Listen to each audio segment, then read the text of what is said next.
नमस्कार दोस्तों, कैसे हैं आप सभी लोग। उम्मीद करता हूँ आप सभी लोग जहाँ पर भी होंगे बढ़िया होंगे और स्वस्थ होंगे। क्लास 11th चैप्टर 1 का एक्सरसाइज 1.2 दूसरी प्रश्नावली हमारी है। बहुत ही सिंपल प्रश्नावली है जो कि हम आपको 3 स्टेप बताए थे, 3 टॉपिक बताए थे। रिक्त समुच्चय, ठीक है। उसके बाद हम आपको परिमित अपरिमित बताए थे, ठीक है। उसके बाद समान समुच्चय। 3 समुच्चय हम आपको समझाए थे, बिल्कुल बढ़िया तरीके से समझाए थे, आसान भाषा में समझाए थे। उम्मीद करता हूँ आप सभी को समझ में भी आ गया होगा। उसी के ऊपर आधारित हमारा है एक्सरसाइज 1.2, ठीक ना। ये जो आपको बोर्ड पर क्वेश्चन दिख रहा है, ये बहुत ही आसान क्वेश्चन है, बहुत ही सिंपल क्वेश्चन है। अब आप ये बोलोगे कि सर आपके लिए तो आसान है, लेकिन हमारे लिए भाई देखिए, सबके लिए आसान मैं कर दूंगा, बस आप ध्यान से देखेंगे समझेंगे तब आसान होगा आपके लिए, ठीक ना। और बिना देखे बिना समझे आसान नहीं हो सकता है। चलिए देखते हैं क्वेश्चन हमारा क्या हमसे कह रहा है। पहला क्वेश्चन हमारा है ये एक्सरसाइज 1.2 का, ठीक है। बोल रहा है निम्नलिखित में से कौन से रिक्त समुच्चय के उदाहरण है, ठीक है। 3 क्वेश्चन दिया गया है।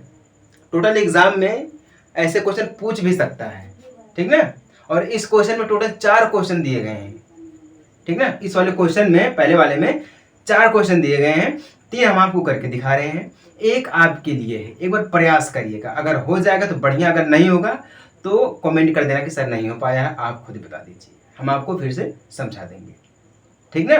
देखिए पहला हमसे क्या बोला है, 2 से भाज्य विषम प्राकृतिक संख्याओं का समुच्चय। ध्यान दीजिएगा, अब 2 से भाज्य जो भी संख्या रहेगी वो सारी की सारी सम संख्या रहेंगी, ठीक ना।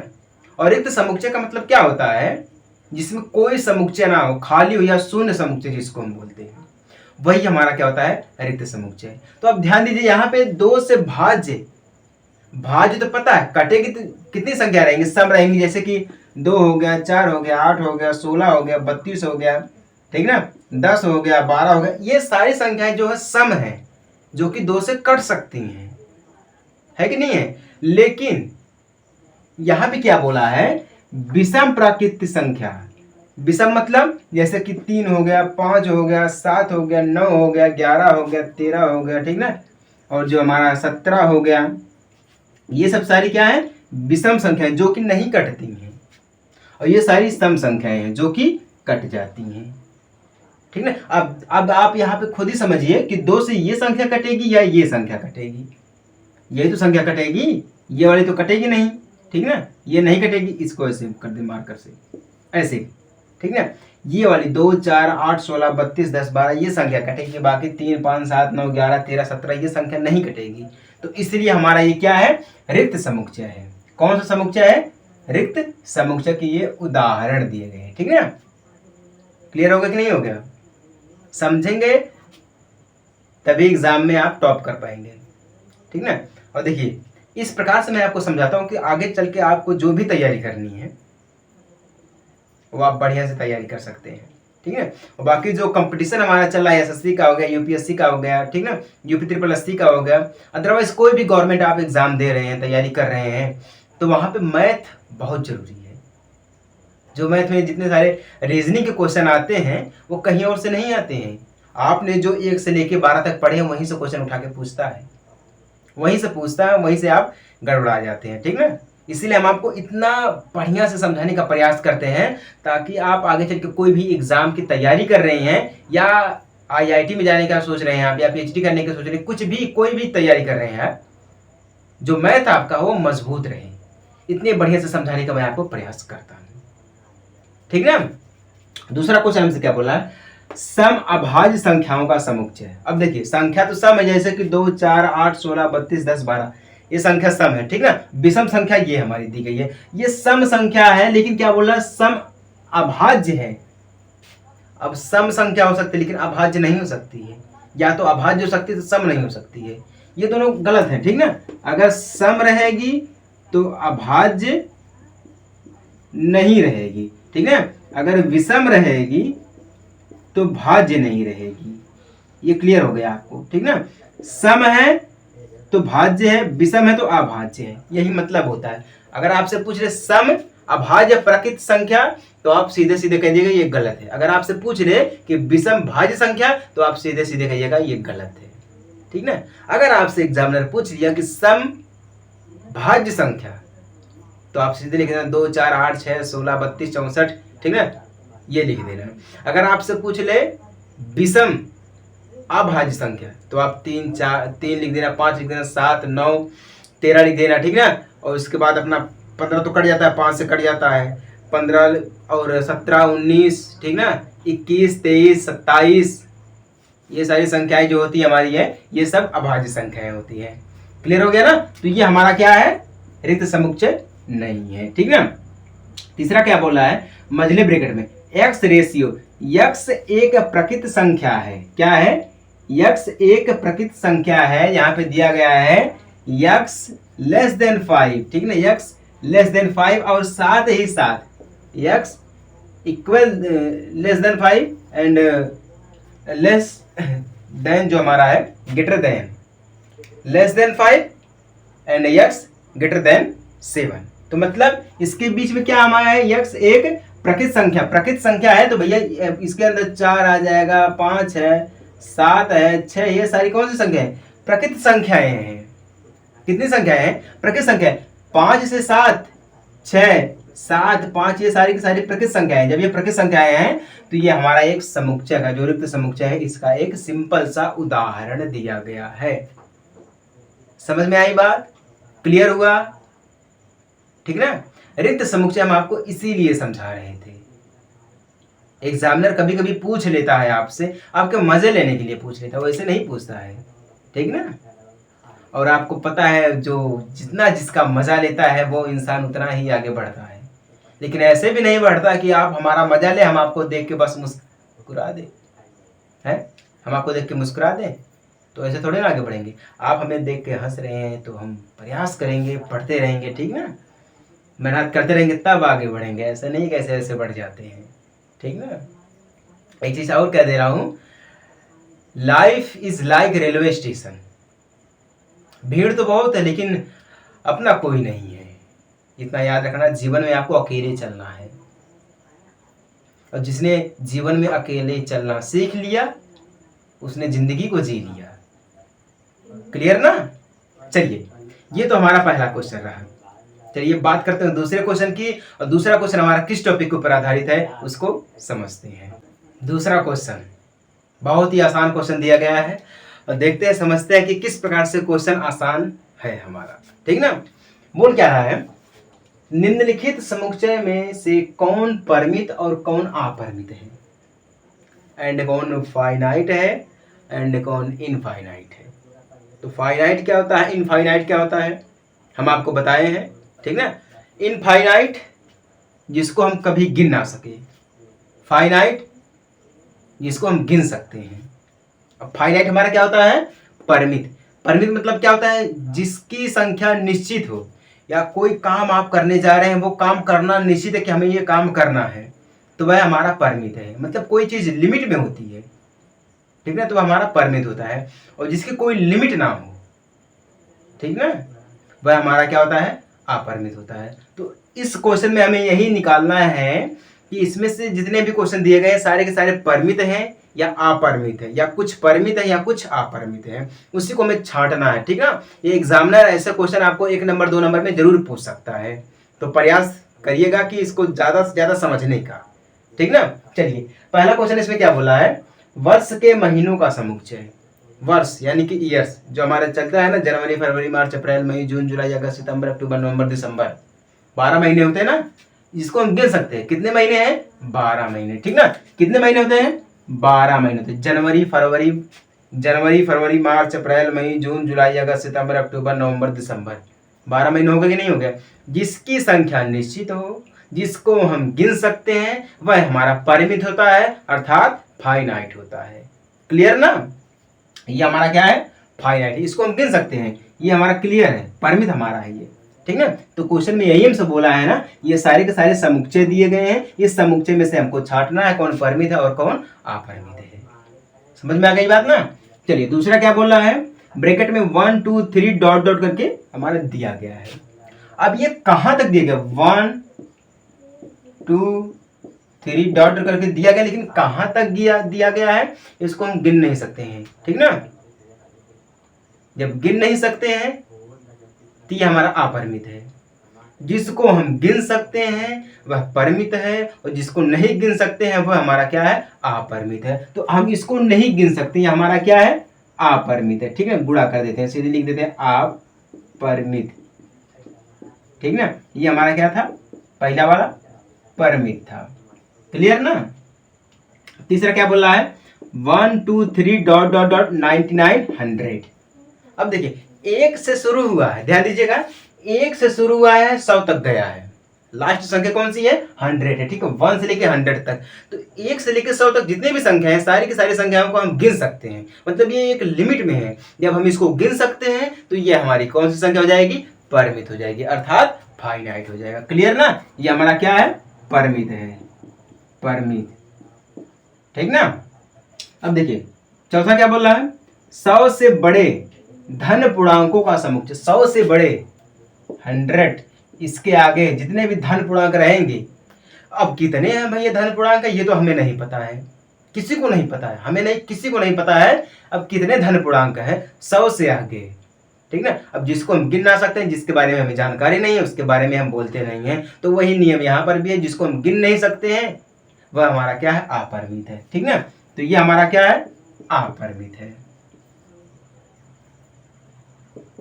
परिमित। क्लियर ना, समझ में आ रहा है कि नहीं आ रहा है। अब देखिए पांचवा, 99 से छोटे अभाज्य पूर्णांकों का समुच्चय, मतलब 99 हमारा दिया गया है, इसके नीचे, इसके अंतर्गत जितने भी हमारे पास 1 से लेके 99 तक जितने भी हमारे पास अभाज्य संख्या रहेंगे, अभाज्य संख्या में आपको बोले हैं ना, जैसे कि हमारा हो गया है 3 हो गया है, 5 हो गया है, 7 हो गया है, 9 हो गया, ठीक ना, 11 हो गया, ये सारे के सारे हमारे क्या है, अभाज्य संख्या है। ठीक है ना, लास्ट तक कहाँ तक जाएगा, 99 तक। ये 99 भी हमारा क्या है, एक अभाज्य संख्या है। जब ये हमारा अभाज्य संख्या है तो 99 के अंदर जितने भी अभाज्य संख्या रहेंगे सभी को हम गिन सकते हैं। जब गिन सकते हैं तो ये हमारा क्या हो जाएगा, परिमित हो जाएगा। परिमित यानी कि फाइनाइट। क्लियर हो गया कि नहीं हो गया, समझ में आया आप सभी लोगों को। चलिए, उम्मीद करता हूँ आप सभी लोगों को समझ में आ गया होगा। समझ में आ गया है तो अच्छी बात है, नहीं समझ में आया है तो कृपया करके कमेंट कर सकते हैं। ठीक है, और जिसने भी इससे पहले वाली क्लास में एडजस्ट नहीं किया, ये तो हमारा लेक्चर 5 है, चौथा लेक्चर जिसने नहीं देखा है वो लोग जाके देखे समझे, उसमें आपको समझाया गया है कि रिक्त समुच्चय क्या होता है, परिमित अपरिमित क्या होता है, समान समुच्चय क्या होता है। ठीक ना, आपको सब कुछ समझा दिया गया बिल्कुल बढ़िया से। ठीक है, समझने का प्रयास करिएगा, क्योंकि गवर्नमेंट हमारी इस प्रकार की है कि बेरोजगारी पूरे देश में फैल रही है हमारे।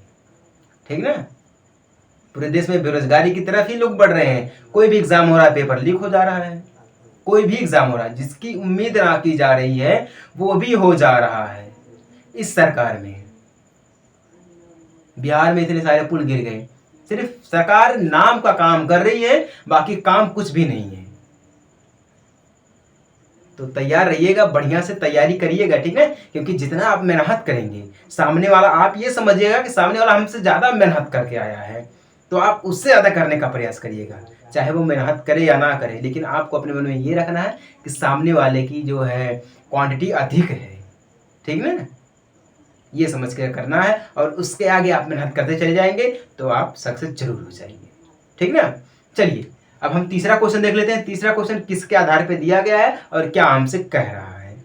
तीसरा क्वेश्चन, अब तक हम आपको बता चुके हैं कि रिक्त स्थान के ऊपर आधारित जो हमारा क्वेश्चन था उसको हम कैसे हल करते हैं। परिमित और अपरिमित समुच्चय के ऊपर जो क्वेश्चन हमारा होता है उसको हम कैसे हल करते हैं। अब हमारा क्या बचा है, समान समुच्चय यानी कि इक्वल सेट बचा है। अब हम इसको हल करेंगे, इसको हम देखेंगे किस प्रकार से अगर इक्वल समुच्चय का हमारा क्वेश्चन आता है तो उसको हम कैसे बोर्ड एग्जाम में हल करेंगे। ठीक ना, कोई भी तैयारी हो, कहीं पर भी पूछ ले, उसको हम कैसे हल करेंगे, आसान भाषा में आपको समझाने का प्रयास करूंगा। ठीक ना, देखिए क्वेश्चन ने क्या बोला है, निम्नलिखित में बताइए कि a बराबर b है अथवा नहीं। मतलब ये पूछ रहा कि अगर ये a बराबर b है, a इक्वल b है या नहीं, अगर है तो कैसे है। ठीक है, कैसे में नहीं दिया, मतलब हम आपको एक्सपेंड करके पूरा समझाएंगे। ठीक ना, पहला वाला देखिए दिया गया है a इक्वल ABCD, ठीक है, b इक्वल DCBA, ये दिया गया है। ठीक ना, अब ध्यान दीजिएगा, इक्वल सेट का मतलब क्या होता है। ठीक ना, इक्वल का मतलब क्या होता है, बराबर होता है, सभी को पता है, यानी कि समान समुच्चय होता है। ठीक ना, अगर हम ये कह दें कि 1 2 3, ठीक ना, ये ए में दिया गया है। बी में बोल दें हम 3 1 2 दिया गया है। तो क्या आप ये कह सकते हैं कि ये समान समुच्चय है या नहीं है? हमारे हिसाब से भाई ये समान समुच्चय है। देखिए समान समुच्चय का एक नियम होता है कि कोई भी कंपोनेंट क्यों ना हो, ठीक है, कोई भी कंपोनेंट हो, अगर वह कंपोनेंट सेट ए में है, अगर वही कंपोनेंट सेट बी में भी है लेकिन नंबर आगे पीछे करके दिया गया है तो कोई दिक्कत नहीं है, कंपोनेंट सेम होना चाहिए। मतलब अवयव जो है वो समुच्चय ए में और समुच्चय बी दोनों में होने चाहिए, या नंबर आगे पीछे करके दिए हो उससे कोई दिक्कत वाली बात नहीं है, अवयव होने चाहिए, तो वह हमारा समान समुच्चय होता है। समझ में आई बात ना? कौन समुच्चय होता है? समान समुच्चय होता है, ठीक ना। संख्या आगे पीछे करके दी रहेगी, कंपोनेंट आगे पीछे रहेंगे, कोई दिक्कत वाली बात नहीं। जैसे इसमें देखिए कंपोनेंट ए दिया गया है, ए इसमें भी है, बी दिया गया है, बी इसमें भी है, सी दिया गया है, सी इसमें भी है, डी दिया गया है, डी इसमें भी है। मतलब ये क्या है? ए इक्वल बी, मतलब ए बराबर बी है। बाकी नंबर चाहे आगे करके दिया गया चाहे पीछे करके दिया गया, उससे कोई दिक्कत वाली बात नहीं है तो सेम है। क्लियर ना? तो पहला वाला क्या है? इक्वल यानी कि बराबर है। दूसरा क्या बोल रहा है? 4 है, 8 है, 12 है, 16 है। बी में क्या है? 8 है, 4 है, 12 है, 18 दिया गया, ठीक है। अब इसमें देखिए 4 8 12, 4 8 12 तीन कंपोनेंट मिल रहे हैं, लेकिन एक 18 दिया गया है, एक 16 दिया गया, 16 18। तो आप यहाँ पे क्लियर करिएगा कि एक संख्या अगर भी बदलेगी, अगर एक भी संख्या बदल गई है तो वह समान समुच्चय हमारा नहीं रहेगा। अगर यहाँ पे 16 दिया गया, अगर यहाँ पे 18 दिया होता तो यह भी हमारा समान समुच्चय होता, ठीक ना। ए बराबर बी होता, या तो यहाँ पर 16 दिया होता 18 की जगह पे, तब भी हमारा होता, ठीक ना। लेकिन यहाँ पे कंपोनेंट में 16 दिया गया, यहाँ पे 18 दिया गया, इसलिए यह नॉट इक्वल, मतलब यह बराबर नहीं है, ठीक ना। नॉट इज इक्वल, समान समुच्चय यह नहीं है। समान समुच्चय का मतलब क्या होता है कि अवयव दोनों समुच्चय में सेम होने चाहिए, ठीक है। एक भी अवयव अगर गड़बड़ा गया भैया तो समझिए कि खत्म। क्लियर ना? देखिए तीसरा क्या बोल रहा है? 2 4 6 8 10, ठीक ना। बी में क्या बोल रहा है? यक्स रेशियो, यक्स सम धन पूर्णांक है और x less than equal 10, less than equal 10। तो मतलब क्या है? 10 से कम जितने भी सम धन पूर्णांक है वो क्या दिए गए हैं? 2 4 6 8 10, ठीक है, धन पूर्णांक है। तो 10 से कम कितने रहेंगे भैया? 10 से कम क्या रहेगा? वही 2 रहेगा, 4 रहेगा, 8 रहेगा, 6 रहेगा, ठीक ना, 10 रहेगा, यही तो रहेगा। तो क्या दिया गया है? 2 4 6 8 10 तो दिया गया है, इसलिए यहाँ पे ब्रैकेट में करके और एंड में करके दिया गया है एक्स लेस देन इक्वल 100। मतलब 10 से कम जितने भी सम धन पूर्णांक है वो समुच्चय ए में दिए गए हैं। जब समुच्चय ए में दिए गए हैं तो यह इक्वल हमारा रहेगा, ठीक ना। ये भी हमारा क्या है? बराबर है, ठीक ना, बराबर है। इंक खत्म हो गई, इसमें डालना पड़ेगा। यह भी हमारा क्या है? इक्वल है। समझ में आई बात आपको ना? तो ये रहा हमारा समान समुच्चय। क्लियर हो गया आप सभी लोगों को? जिस चीज को कोई भी डाउट हो तो कृपया करके कमेंट कर सकता है, उसका जवाब देने के लिए हम हमेशा तैयार रहते हैं, ठीक ना। चलिए एक और क्वेश्चन देख लेते हैं। इस एक्सरसाइज का आखिरी का क्वेश्चन, मतलब लास्ट का क्वेश्चन है, ठीक ना। क्वेश्चन नंबर 4, चौथा क्वेश्चन, ठीक ना। अब आप जितने भी क्वेश्चन दिए गए हैं इस एक्सरसाइज में देखेंगे समझेंगे तो आपको खुद ही क्लियर हो जाएगा कि हाँ ये आसान है। इसीलिए हम आपको बता रहे हैं, समझा रहे हैं, हर पॉइंट पे पॉइंट आपको समझाते चले जा रहे हैं, ठीक ना, ताकि आपको कहीं पर ये ना लगे कि ये बहुत मुश्किल है यार, इसको हम कैसे करेंगे, हैं, आपको ये ना लगे, इसीलिए हम आपको समझाते चले जा रहे हैं, ठीक ना। देखिए समझ जाइएगा, क्योंकि ये क्वेश्चन हो या जिंदगी, सभी को कम से कम समझना जरूर चाहिए। आप जब तक समझेंगे नहीं तब तक आप कुछ नहीं कर पाएंगे, ठीक ना। जिंदगी में कम से कम आपको 1-2 मौके जरूर मिलते हैं कि आप अपने कर्मों को अच्छा करें, आप अपने भविष्य के लिए कुछ करें, ठीक है। नहीं तो ये दुनिया जिस प्रकार से है ना, आपको जीने नहीं देगी, आपको मार ही डालेगी। समझ रहे हैं ना? तो प्रयास करिएगा कि अच्छे से अच्छे काम करने का और बढ़िया से बढ़िया पैसा कमाने का, ठीक ना। चलिए क्वेश्चन में क्या बोल रहा है? नीचे दिए हुए समुच्चय में समान समुच्चय का चयन कीजिए, ठीक ना। ये देखिए दिया गया है A B C D E F G H तक हमारे समुच्चय दिए गए। अब हमें इसमें छांटना कि कौन हमारा समुच्चय है और कौन हमारा समुच्चय नहीं है, ठीक है ना। अब देखिए ए समुच्चय में क्या दिया गया है 2 4 8 16, ठीक ना। अब देखिए कहीं पर इस समुच्चय का कोई और समुच्चय मिल रहा है। बी में दिया गया है 1 4 6 1 4 1 2 3 4 दिया गया है। सी में दिया गया है 4 8 12 16 दिया गया है, 14 दिया गया है। डी में दिया गया है 3 1 4 2 दिया गया है, ठीक ना। इसमें तो दिया नहीं गया है, तो मतलब इसका कोई समुच्चय नहीं है, ठीक ना। 2 4 8 12, ठीक ना, इसका कोई समुच्चय नहीं है। बी में देखिए कोई दिया गया है 1 2 3 4 दिया गया है, ठीक ना। सी में 4 8 12 14, ठीक ना। डी में 3 1 4 2। अब यहाँ पे देखिए यहाँ पे एक भी है, एक है, 2 है 2 है, 3 है 3 है, 4 है 4। मतलब क्या हो गया बी बराबर डी। मतलब क्या हो गया इसका कि बी जो समुच्चय है वो डी का एक इक्वल सेट है, ठीक ना। अब देखिए सी को भी देख लेते हैं। सी में क्या दिया गया है 4 8 12 14। कोई ऐसी समुच्चय है जिसमें दिया गया हो? इसमें तो नहीं है, इसमें भी नहीं है, मतलब इसका भी कोई समुच्चय नहीं है। इसका समुच्चय बना, इसका समुच्चय बना, ठीक ना। क्लियर हो गया ना। अब ई पे आ जाइएगा। डी तो हमने बना दिया है, ई पे आ जाइएगा। ई में क्या दिया गया -1 1 दिया गया है। अब देखिए कहीं पर दिया गया है, जी में दिया गया है 1 दिया गया है और -1 दिया गया है। ई बराबर क्या हो जाएगा जी हो जाएगा। क्लियर ना। अब देखिए एफ में क्या दिया गया 0 दिया गया है, ए दिया गया है, एच में 0 दिया गया है 1 दिया गया है। मतलब ये क्या है बी बराबर डी, यानी कि बी और डी एक समान समुच्चय है, ठीक ना। ई और जी भी एक समान समुच्चय है। बाकी हमारा क्या बचा है A not is equal to C not is equal to F, ठीक ना। उसके बाद क्या बचा है not is equal to H. मतलब ये सब बराबर में नहीं है। बाकी क्या बराबर में है बी इक्वल डी, ठीक ना, और फिर ई इक्वल जी। क्लियर ना। ये दोनों क्या है एक समान समुच्चय है। उम्मीद करता हूं आप सभी लोगों को समझ में आ गया है। समझ में आ गया तो बहुत अच्छी बात है, नहीं समझ में आया है तो कोई दिक्कत वाली बात नहीं है, आप कमेंट कर सकते हैं, हम आपको फिर से अलग वीडियो में समझा देंगे, ठीक ना। चलिए मिलते हैं आपसे अगले क्लास में, अगले लेक्चर में एक छोटे से ब्रेक के बाद। तब तक के लिए जय हिंद, वंदे मातरम।